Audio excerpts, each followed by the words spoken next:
Did Jeffrey Epstein hang himself or did somebody kill him? I'd like to know. I'd like a name, not a division. I'd like the name. Person with a brain and a beating heart. Are you going to release all the information about that? Like before I die? The moment of truth has finally arrived, and it is not what we were promised. For years, Kash Patel shouted from the rooftops that the Epstein Files were the holy grail of government corruption. He promised names. He promised fire. He promised the truth would finally set the country free. But sitting in that witness chair, under the blistering, ice-cold gaze of Senator John Kennedy, the tough-talking FBI director just spectacularly unraveled. We're talking about a total bloodletting of a reputation in real time. Kennedy didn't just ask a question. He dropped a nuclear hammer that left the man who claimed he'd expose it all absolutely speechless. Was it a cover-up? Or was the legend of the Epstein list just a political mirage? The answer is more shocking than the secret itself. For years, the narrative was simple. The deep state was protecting its own. Patel was the outsider, the man who knew where the bodies were buried. But now, the tables have turned. Patel is the one holding the shovel, and under the spotlight of the Senate, it looks like he's trying to bury the very truth he promised to exhume. This wasn't just another boring Washington hearing. This was the ultimate accountability check. The stakes, radioactive. For years, the American public has been fed a narrative that a cabal was hiding the names of Epstein's high society associates. Kash Patel built his entire public identity on being the guy to rip that veil off. He told every podcaster with a microphone that the FBI was obfuscating the truth. He claimed that anyone with the will could walk into the bureau and open the books. But now Patel is the FBI. He's the one holding the keys to the vault. He's no longer the outsider throwing stones. He's the gatekeeper. Enter Senator John Kennedy, a man with an Oxford degree and a plain-spoken style that acts like a great white shark in shallow water. Kennedy wasn't there to exchange pleasantries. He came with a focused agenda, the files. Who saw them? What's in them?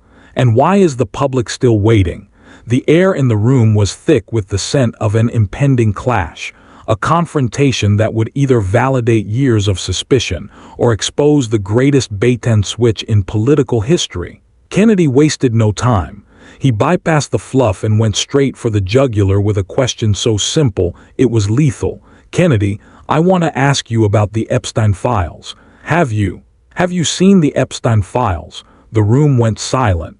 You could feel the oxygen leave the space. Patel, the man who spent years claiming these files were the smoking gun of the century, hesitated. Patel.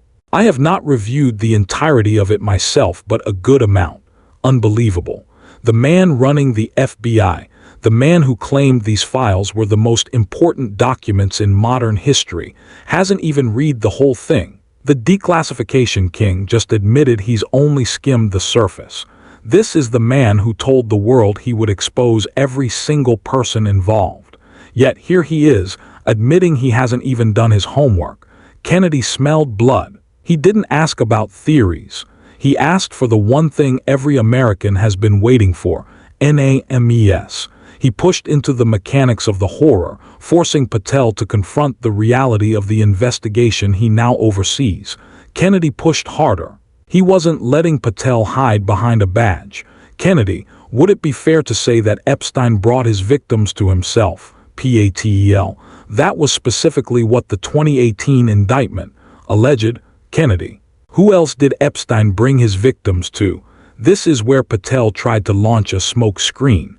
He went on a long, winding rant. He talked about 2008. He talked about Alex Acosta, the federal prosecutor who negotiated that infamous non-prosecution agreement. He talked about how that agreement effectively shut down the federal investigation while Epstein pleaded guilty to state charges. He talked about the limited search warrants from 2006 and 2007. He claimed these warrants constrained what investigators could collect and what prosecutors could later use in court. He tried to frame the failure as a historical artifact, a mistake made by others in a window between 1997 and 2001. He tried to bury the question in a mountain of bureaucratic history and legal technicalities. But Kennedy is a master of the aggressive bridge. He cut right through the noise like a hot knife through butter. Kennedy, who, if anyone, did Epstein bring his victims to besides himself? Then came the answer that changed the shape of the entire administration. The answer that left supporters stunned and critics vindicated. Patel himself. There is no credible information. None. If there were, I would bring the case yesterday. Let that sink in. None. After years of promising a list of high society monsters, powerful politicians, and global elites, Patel's big reveal as the director of the FBI was crickets. Kennedy. So the answer is no one. Patel. For the information that we have in the case file, that qualifier, credible information, is doing enormous work there, folks. It's the ultimate deep state shield. Who defines what's credible? The FBI. If the FBI says a name isn't backed by credible evidence, that name stays shrouded in darkness forever. Patel, the man who called the FBI's silence an evil thing, was now using the exact same standard to keep the vault shut. He argued that the Bureau doesn't release names of people against whom no credible information exists. But wasn't his entire platform built on the idea that the FBI was hiding exactly that information? The hypocrisy was palpable, a blistering realization for anyone who had put their faith in his promises. Kennedy moved to the release process. He wanted to know why, if Patel is in charge, the files aren't hitting the public domain right now. Patel pointed the finger at the judges. He claimed the department had gone back to every judge who issued the 3 different court orders keeping these files under lock and key. He claimed they asked to have the orders lifted, and every single judge declined. Kennedy asked if Patel would release everything he legally could. Patel said yes. Everything legally permitted would be released. But legally permitted is a very narrow window when you're the one defining the legal boundaries. Kennedy closed this section with a direct statement that should haunt every official in Washington. The Epstein issue is not going to go away. He laid it out plain. The American people know what Epstein did. They want to know who else was involved. Patel agreed, but then he retreated back into his defense. He blamed the Obama administration. He blamed the Biden administration. He said they had the chance to release the files and chose not to. He claimed only the Trump administration reopened the case. It was a masterclass in deflection, pointing at everyone else to distract from the fact that he was now the one saying there are no names to give. But Kennedy wasn't finished. He shifted the focus to another explosive topic, the weaponization of the Bureau.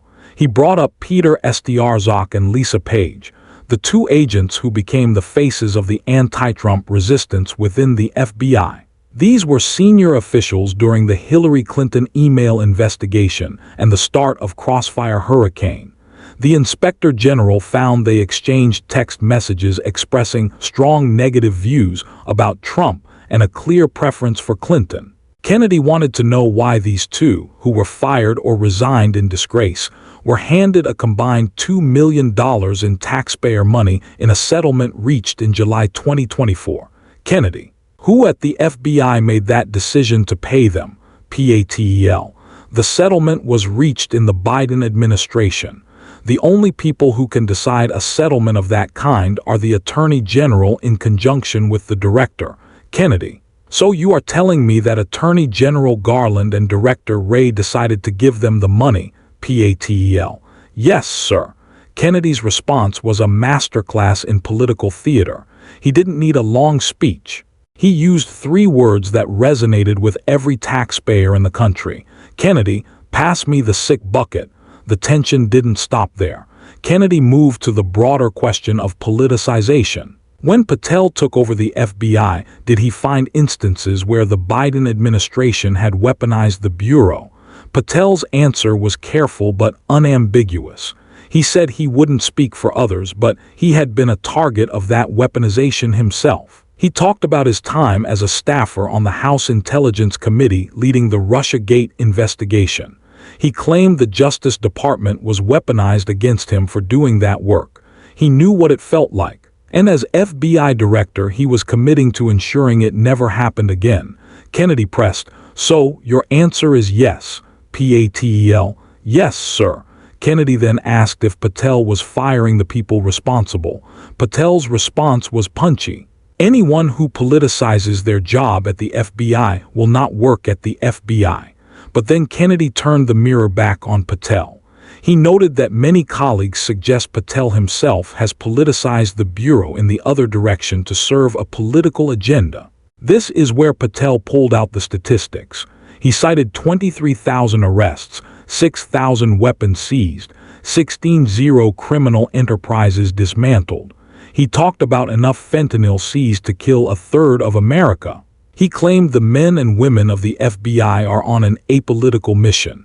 Kennedy asked one more piercing question. Had Patel fired anyone for voting for Kamala Harris? Patel didn't blink. "I don't ask people who they vote for, and neither does the FBI." Kennedy then brought up polygraphs. Patel confirmed that many in the FBI take them and have for decades. It was a flurry of questions and answers designed to establish one thing: who is in control and whose agenda is being served. This hearing was a total reckoning. We saw the declassification king turn into a standard procedure bureaucrat. Every answer Patel gave had a framework, and every framework had a way out. He pointed to prior administrations. He pointed to court orders. He pointed to credible evidence. But John Kennedy didn't need to dismantle the framework. He just needed to put the truth on the record. The names Garland and WRAY are now tied to those million-dollar payouts. The phrase, "no credible information," is now tied to the names of Epstein's associates. And the admission that the FBI was politicized is now an official part of the congressional record. The shift in Patel's tone was the most telling part of the day. This is the man who spent years on every podcast available promising the Epstein Files would be opened, that the names would come out, that the truth would finally be told. He built a brand on the idea that there was a massive cover-up. But as soon as he sat in the director's chair, the narrative changed. Suddenly, it wasn't about a cover-up. It was about limited search warrants from 2006. Suddenly, it wasn't about hidden names. It was about credible evidence. The argument he is making now, that his hands are tied by past mistakes, is the exact same argument he spent years accusing his predecessors of making. He used to say the FBI's silence was an evil thing. Now he is the voice of that silence. He used to say the files contain names that would shock the country. Now he says the list is empty. Whether the list is genuinely empty or whether the standard of credible evidence is being used to keep it that way is the $64,000 question. Kennedy was right. The Epstein issue is not going to go away. The American people know the horror of what happened. They know the victims deserve justice. And they know that Jeffrey Epstein didn't operate in a vacuum. A man like that has a network. He has associates. He has facilitators. To be told by the head of the FBI that there is no credible information regarding anyone else is a bitter pill to swallow for a public that has been promised transparency for years. Senator Kennedy closed by saying the essential question for the American people is straightforward. They want to know who else, if anyone, he brought his victims to. Patel agreed it was a fair question. But agreeing it's a fair question isn't the same as answering it. The FBI is going to have to do more to satisfy the public's understandable curiosity. They can't just hide behind court orders and legacy limitations forever. So where does this leave us? The record is open. The names are in it. The denials are in it. The sick bucket line is in it. We have the admission of weaponization and the commitment to change. But we also have a massive gaping hole where the Epstein names were supposed to be. I want to hear from you. Do you believe Kash Patel when he says the FBI has released everything they legally can? Do you think the credible evidence standard is being used to protect people who should be in handcuffs? Or do you think the files were never what they were hyped up to be in the first place? Is Patel fixing the Bureau, or is he just the new face of the same old machine? The fallout from this hearing is going to ripple through Washington for months. The clash between Kennedy's plain-spoken pursuit of the truth and Patel's bureaucratic defense has set the stage for the next phase of this investigation. Drop a comment below right now. Tell me, do you trust the FBI? Do you think we will ever see the real names? Don't forget to smash that like button and subscribe for more blistering breakdowns of the clashes they don't want you to see. The record is open, the players are named, and we're just getting started. Stay skeptical, stay informed, and we'll see you in the next one.